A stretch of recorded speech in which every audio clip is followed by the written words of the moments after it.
Bonjour, c'est Laure, révélatrice de magie et créatrice de uneétincelle.fr. Aujourd'hui, je vais vous parler de libérer de l'espace, de faire de la place. Faire de la place pour la nouveauté, la créativité, mais aussi pour maintenir votre cap, pour savoir où vous allez, pour ne pas perdre de vue vos objectifs futurs.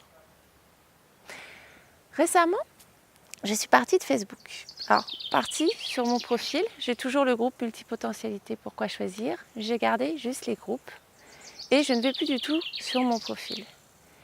Et ça m'a libéré énormément de place. Donc, c'est un exemple comme un autre, vous pouvez le prendre sur plein de choses, mais c'était pour moi quelque chose qui était très polluant en termes de temps, en termes d'énergie, parce que Facebook est un peu multicanaux, donc on y va pour plein de choses, pour les messages privés, pour les groupes, pour les pages, pour les amis.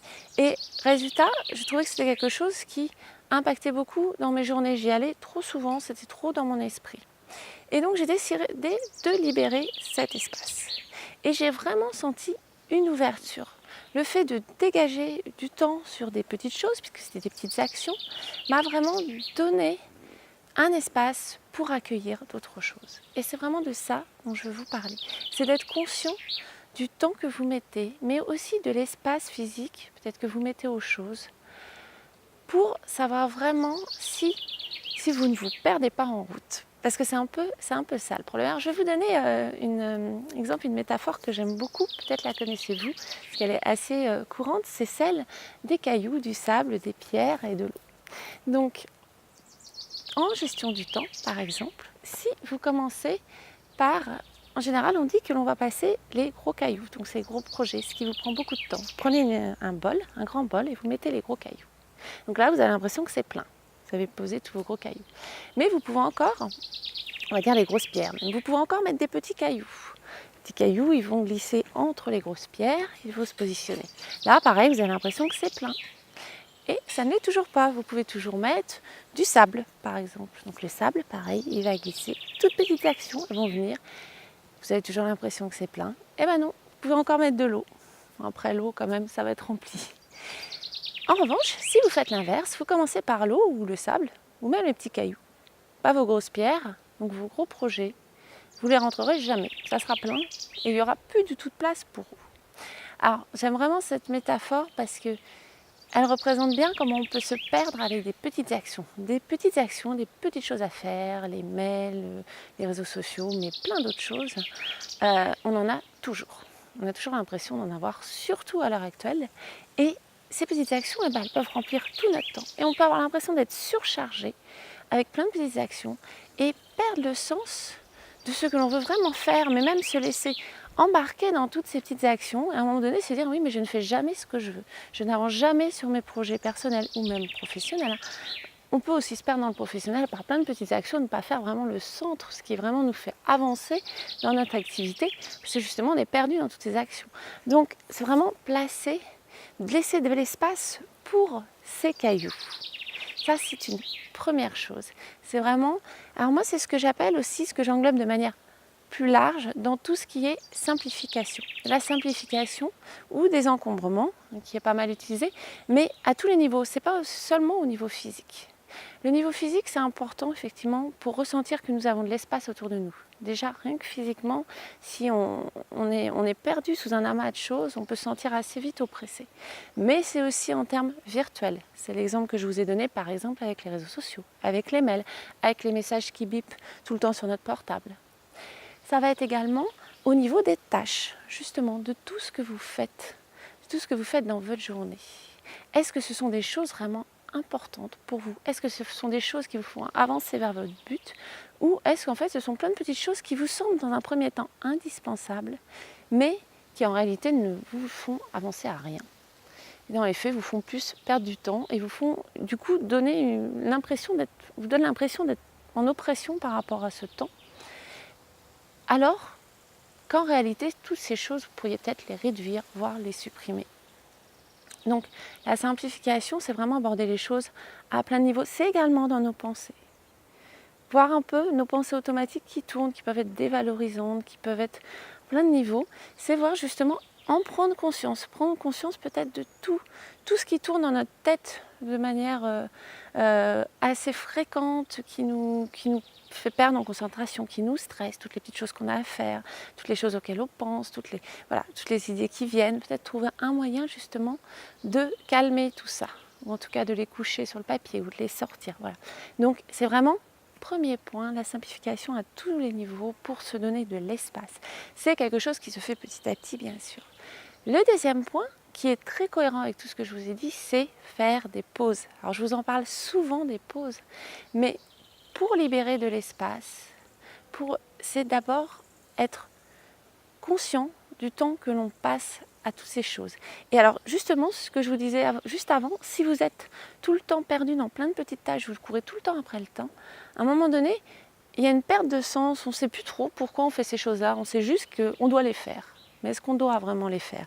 Et pour se poser la question, pour être capable de prendre ce recul sur notre vie, de voir vraiment si ce qu'on fait c'est important ou pas, eh bien il faut faire une pause. Une pause, ça peut être une pause courte, ça peut être 1 heure dans votre journée, ça peut être même peut-être prendre une demi-heure tous les jours. Voilà, qu'est-ce que je vais faire aujourd'hui? Est-ce que c'est important? 1 heure toutes les semaines? Moi je conseille souvent 2 heures, je trouve que c'est bien, mais ça peut être aussi une pause, partir une semaine, mais partir une semaine en laissant tout, pour vraiment revenir à ce qui est important pour nous. Donc voilà, c'est la pause dans tous les sens du terme. Et cette pause, elle est vraiment bénéfique. Je vous en parle souvent à tous les niveaux et c'est vraiment quelque chose que l'on a du mal à faire. Parce que même quand on la pose dans notre agenda, souvent on se dit « Ah bah c'est pas grave, les autres choses sont plus importantes » et elle passe à la trappe. Alors que cette pause, elle est aussi importante que tout le reste. Parce que vous allez voir, elle va vous apporter énormément sur tout le reste, justement. Donc, en quoi est-elle importante? Déjà, comme je vous l'ai dit, elle permet vraiment une prise de recul sur votre vie, de voir vraiment où est votre sens. Est-ce que vous avez perdu le sens, justement? Est-ce que vous êtes englué dans toutes vos activités, dans votre course effrénée, et vous ne savez plus en fait pourquoi vous faites tout ça? Donc vraiment, le recul permet de retrouver du sens. Ensuite, la pause permet aussi à la créativité de se développer. La créativité a toujours besoin d'espace. Je ne le dirai jamais assez. Votre esprit a besoin d'air, de repos, même de nature. La nature, au niveau créativité, c'est magnifique. Vous pouvez faire une pause dans la nature, c'est aussi bien. Vous pouvez partir avec papier, crayon, si vous voulez écrire, même un bouquin. Ne vous sentez pas obligé de rester là sans rien faire. Mais vous pouvez alterner par des moments sans rien faire aussi, c'est très bien. Mais voilà, la pause vous permet vraiment... C'est là, en général, en tout cas, que ce soit pour moi ou pour mes clients avec qui j'en discute, pour toutes les personnes avec qui j'en parle, c'est vraiment quand vous faites une pause, quand vous laissez votre esprit divaguer, que tout se positionne, que vos meilleures idées arrivent. Et que les idées aussi qui correspondent vraiment à ce que vous êtes, ce dont vous avez envie tout au fond de vous, arrivent. C'est à ce moment-là. C'est pas quand vous êtes oppressé, quand vous avez 5 minutes pour penser à quelque chose, que vous avez une bonne idée qui arrive. Non, c'est quand vous laissez cet espace. Cet espace autant mental que dans le temps et que dans l'environnement, même parce que dans la nature, souvent il y a de l'espace. Donc, deuxième chose, pour la créativité, alors la créativité au sens global, hein, évidemment, pas artistique uniquement, n'oubliez pas, hein, c'est les idées, c'est comment on fait les choses, c'est l'analyse, c'est plein de choses, la créativité. Donc, retrouver le sens de votre vie, prendre du recul, la créativité. La pause aussi, elle vous permet de reprendre contact avec votre corps, ce qui découle de ce que je viens de vous dire, avec votre corps, autant de l'écouter. S'il est trop fatigué, si en permanence vous ne l'écoutez pas, que vous n'êtes pas loin du burn-out, la pause peut vous permettre de vous rendre compte de ça, que ça ne va pas du tout, là que vous n'écoutez pas du tout les signaux de votre corps, même une pause courte, hein, parce que vous allez être plus à l'écoute justement de votre corps. Elle permet aussi de se reconnecter à votre intuition, comme je vous disais, à laisser plus sortir ce qu'il y a au fond de vous, ce qui est vraiment bon pour vous. À votre cœur donc également. Donc vraiment une reconnexion à soi, corps, intuition, cœur, avec l'esprit. Tout ça doit être vraiment lié. Hein. Et souvent quand on est pris par toutes nos tâches, par tout ce qu'on a à faire, qu'on court tout le temps, il y a une coupure, il y a une cassure et on n'est plus en accord, on n'est plus en harmonie. Enfin, et pas des moindres, la pause en réalité vous permet d'être plus efficace. Plus efficace car vous serez plus serein, plus concentré. Et donc, la pause de 2 heures que vous allez prendre, ou même d'1 heure, derrière, sur votre travail, les activités que vous allez avoir à faire, vous serez beaucoup plus rapide, vous trouverez plus vite des solutions, vous allez perdre beaucoup moins de temps. Typiquement, moi c'est quelque chose à l'époque, j'ai fait un peu de site internet, j'ai fait également mon site à moi et j'avais tendance à me perdre assez facilement dans le code quand j'essayais de corriger des choses, dans le graphisme et à pas décoller. Et quand je bloquais sur quelque chose, sur une idée, sur quelque chose que je ne trouvais pas justement, j'avais du mal à me décoller. Je lâchais pas, je voulais trouver. Je perdais un temps pas possible en fait parce que mon esprit ne tournait plus. Il tournait en boucle, il était fatigué. Après, j'ai commencé à faire justement des pauses dans ces cas-là. Quand je voyais que je bloquais sur quelque chose, j'arrête, je reprends plus tard. Et là, ma solution, je la trouvais mais beaucoup plus vite qu'avant. Donc vraiment, vous voyez encore un exemple. En réalité, cette pause va vous faire gagner du temps, mais sur votre vie, sur votre projet de vie, sur votre efficacité, sur tout. Donc en fait, ce qui semble dans un premier temps dire ah non, j'ai pas le temps de mettre une pause, en fait, c'est la pire erreur. C'est la pause qui va vous faire gagner du temps. Prenez bien ça en compte. Mais pour ça, il faut le tester pour en être conscient.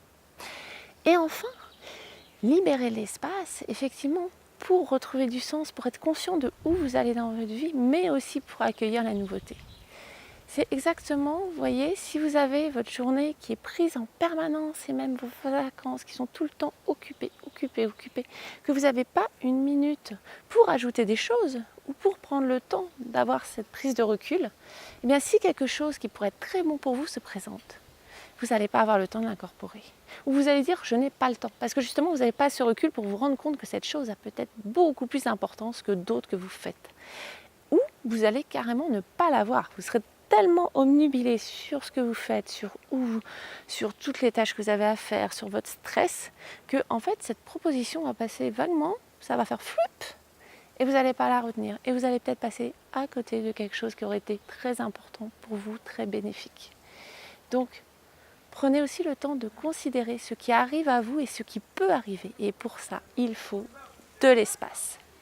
C'est vraiment, on en revient toujours au même. Donc vous voyez, l'espace, c'est l'ouverture à la nouveauté, c'est l'ouverture à la créativité, c'est l'ouverture à être plus efficace, c'est également à prendre du recul sur votre vie, à voir toujours si vous êtes dans le bon chemin, de là où vous voulez aller, hein, bien sûr, c'est votre chemin, pas celui des autres.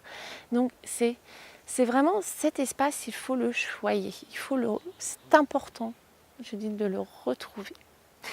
Voilà, cette vidéo se termine. Si vous voulez aller plus loin, que vous avez besoin d'être guidé sur ce sujet, parce que je sais que c'est difficile de le faire seul, souvent on a du mal à se positionner vraiment des choses et à voir les problématiques qu'il y a derrière, je propose pour ça un accompagnement programme qui se fait sur 12 semaines et où vous avez donc en parallèle autant des séances avec moi et également tout un programme d'exercices et de pauses à mettre en œuvre, vous verrez, avec de la créativité, des sens, de la nature, qui va vraiment vous permettre de vous reconnecter à vous, à vos désirs et à acquérir surtout une autre perception du temps et une autre gestion du temps pour ne plus être dans ce stress, cette angoisse permanente, surtout si vous êtes multipote et que vous avez plein de choses en tête, c'est vraiment quelque chose de très important.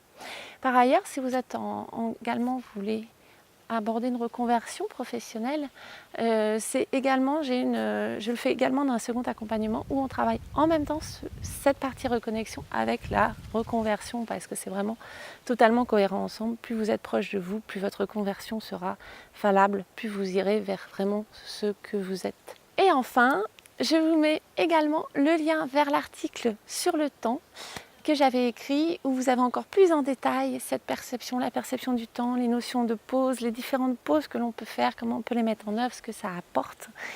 Et donc je vous le mets également sous la vidéo. Et cette vidéo a été faite devant un arbre de Judée pourpre, un Cercis canadensis. Je vous mettrai son nom également en dessous si cela vous intéresse.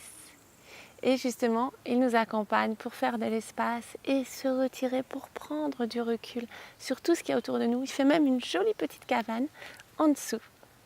Et également, nous étions accompagnés avec une jolie labradorite, une belle pierre bleue pour nous apaiser justement et être en accord avec notre environnement, cette nature qui peut nous donner beaucoup, nous apporter beaucoup dans cette recherche de sens.